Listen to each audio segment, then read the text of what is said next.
বিরতির পর স্বাগত। হাপানিয়া বাজারে ভয়াবহ অগ্নিকাণ্ড, বেশ কয়েকটি দোকান সম্পূর্ণ পুড়ে ছাই হয়ে যায়, সে ছবি আপনারা দেখতে পাচ্ছেন। যদিও সঙ্গে সঙ্গে দমকল কর্মীদের খবর দেওয়া হলে দমকল কর্মীর দুটি ইঞ্জিন ঘটনাস্থলে ছুটে এসে আগুন নিয়ন্ত্রণে আনে। আজ সকালে হাপানিয়া বাজারে ভয়াবহ এই অগ্নিকাণ্ডে 5টি দোকান সম্পূর্ণ ভস্মীভূত হয়ে যায়। ফায়ার সার্ভিসের দুটি ইঞ্জিন ছুটে এসে আগুন নিয়ন্ত্রণে আনলেও আপনারা ছবি দেখেই আন্দাজ করতে পারছেন যে দোকানে সম্পূর্ণ জিনিস একেবারে পুড়ে ছাই হয়ে যায়, ভস্মীভূত হয়ে যায়। মাথায় হাত পড়েছে ব্যবসায়ীদের। বহু ব্যবসায়ীদের এই দোকান দিয়েই সংসার প্রতিপালন হতো, কিন্তু আজ সেই দোকানটুকু নেই, সম্পূর্ণ আগুনে পুড়ে ছাই হয়ে যায়। তবে কিভাবে এই আগুনের সূত্রপাত, কি বলছেন দমকল কর্মীরা এবং অন্যান্যরা, শোনাচ্ছি। লাগাইছি আমি চেক করে 5 মিনিট বসি, বসে বস থেকে বাইরেছি, মানে এটিএমের সামনে যেতে 2 মিনিট হয়েছে। হঠাৎ আগুন কি মানে আগুনটা কি গ্যাস থেকে চলে না ছিল?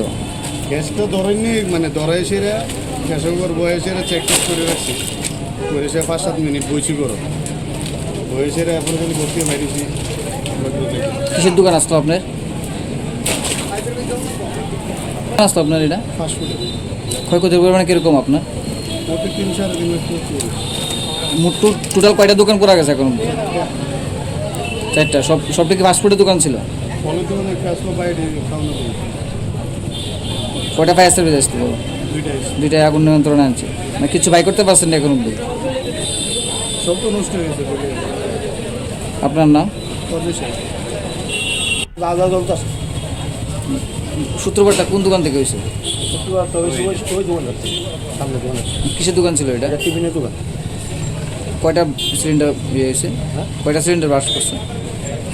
ব্রাশ তখন আমরা যে একটা জানা চলছে যেটা চলতেছে একটাই হয়েছে, কিন্তু একটা ব্রাশ মারছে। মানে কয়টা দোকান ক্ষয়ক্ষতি হয়েছে? দোকান তো হয়েছে বেশি হয়েছে, 4টা দোকান, 2টা দোকানের সামনে না মোটামুটি অনুমানিক কত টাকার ক্ষয়ক্ষতি পরিমাণ? ওখানে তো এটা আপনার আমরা আমি করতাম, যারা তো মানে যার দুইটা দেখতে তো করতে পারবো। আপনার কিসের দোকান আসলো?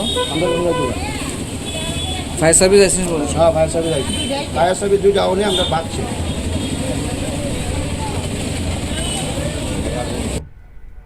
আপনারা শুনলেন ব্যবসায়ীদের এই বক্তব্য। হাপানিয়া বাজার এলাকার এই ঘটনা, একটি ফাস্টফুডের দোকানে গ্যাস সিলিন্ডার ব্লাস্ট করেই এই আগুনের সূত্রপাত এবং পরপর 4টি দোকান একেবারে আগুনে ভস্মীভূত হয়ে যায়।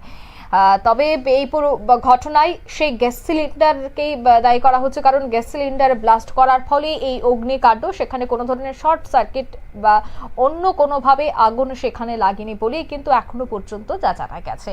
নিয়ে নিচ্ছে ছোট্ট একটি বিজ্ঞাপন বিরতি, দ্রুত ফিরে আসছি।